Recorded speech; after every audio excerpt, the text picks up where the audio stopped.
Falar sobre a necessidade de haver ou não haver Estado.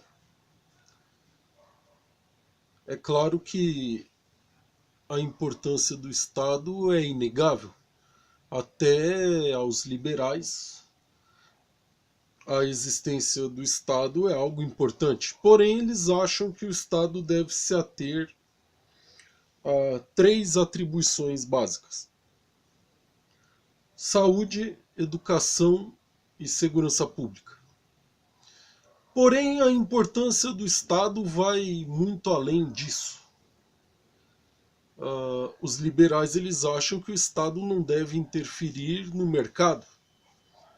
Portanto, o mercado sozinho tem a capacidade de atender às necessidades da população, gerar riqueza, produzir alguma coisa útil e gerar empregos.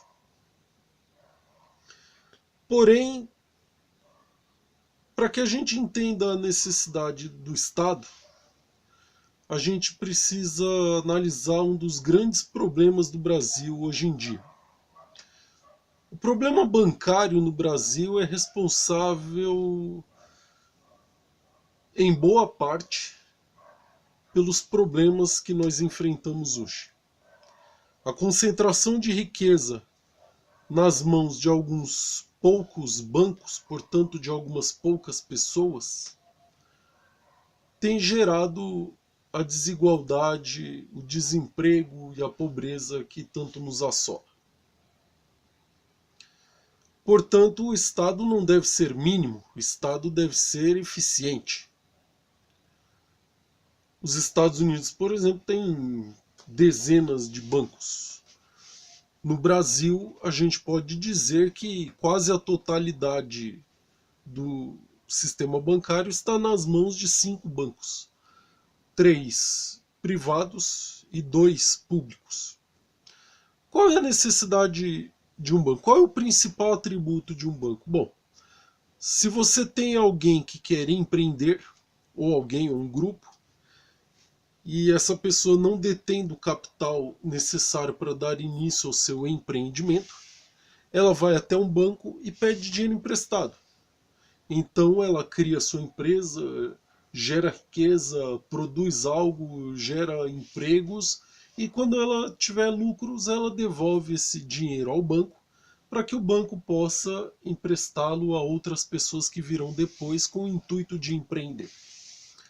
Pois bem,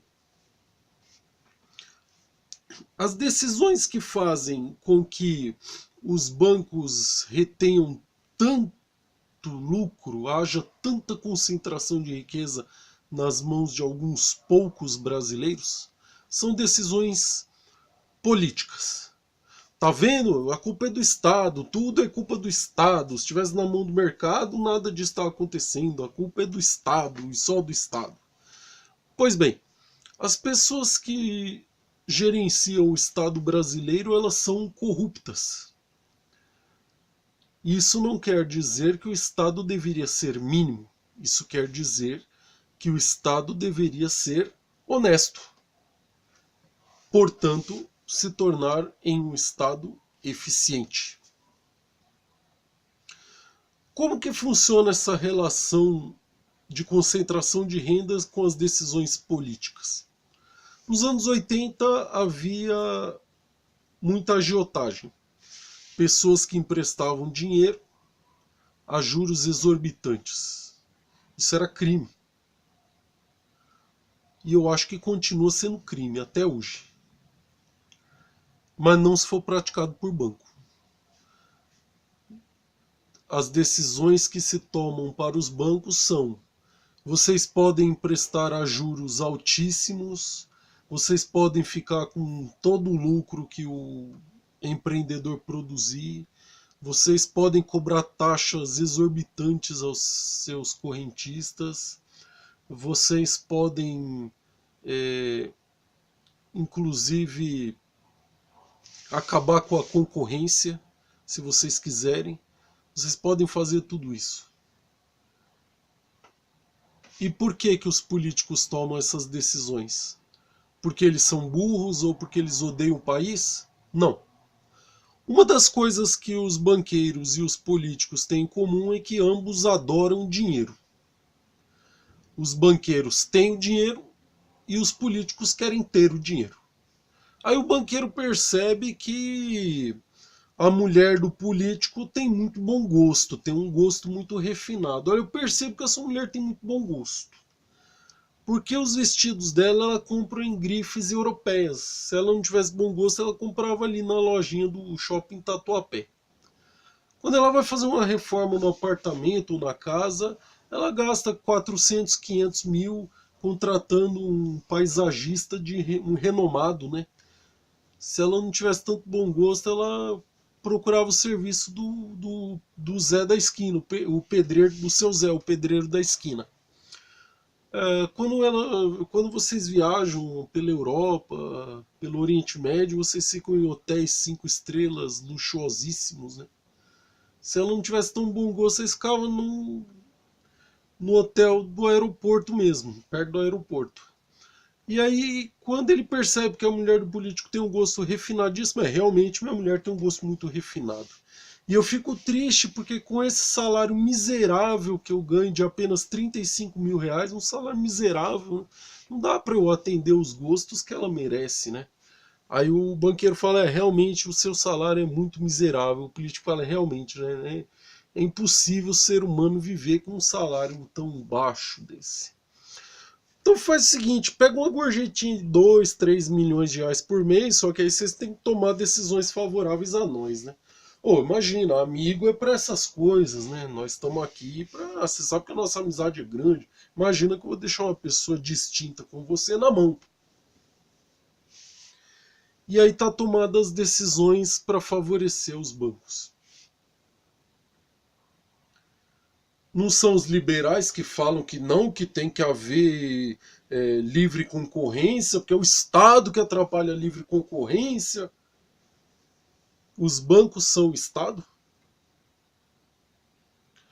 O que acontece se um pequeno grupo de pessoas resolver abrir um banco e emprestar a juros baixos, causando concorrência àqueles grandes bancos? Esses bancos vão se juntar e vão tentar de todas as formas acabar com aquele banco novo.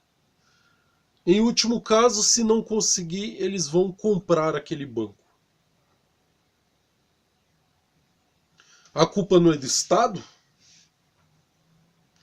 Por que o mercado não deixa haver livre concorrência? Não é o mercado que resolve tudo?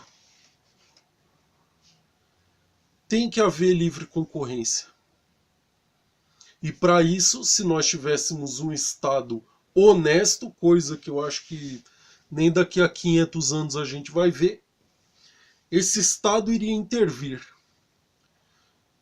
Vamos supor que surjam 20 bancos no Brasil, de pessoas empreendedoras que vão lá com garra e criam banco para ajudar, para emprestar dinheiro para aquelas pessoas que querem produzir, gerar empregos, etc. e tal. E esses 5 bancos usam o poder gigantesco que eles têm para ir lá e comprar aquele banco novo. Aí é a hora do Estado intervir e falar, negativo. Vocês vão ter que enfrentar a livre concorrência com aqueles bancos. Mas os liberais acham que o Estado não deve intervir.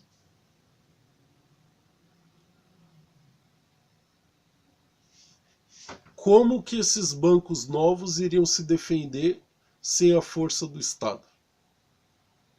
Aí acontece a concentração de renda na mão desses 5 bancos e as pessoas não entendem por quê. Ah, não, a culpa é do Banco do Brasil e da Caixa Econômica. Banco do Brasil e Caixa Econômica só existe por um motivo. Quando o sistema bancário estiver dando lucro, aqueles 3 privados ganham dinheiro até sair pelas orelhas. Quando o sistema bancário der prejuízo, aí a gente põe daqueles dois bancos públicos para que eles pague a conta, para que eles arquem com o prejuízo, para eles que se dane, que morra com a fatura na mão. Aí se voltar a dar lucro, aí não. Aí a gente volta a ter lucro, esses três ressurgem das cinzas, né? Renascidos do inferno, vão voltar a lucrar de novo. Ué, não é para privatizar tudo? Por que eles não querem que privatize esses dois bancos públicos? Alguém tem que pagar a conta. E a conta tem que ser paga sempre pela sociedade brasileira. Essa é a verdade do porquê que o Brasil não consegue ter crédito para realmente crescer.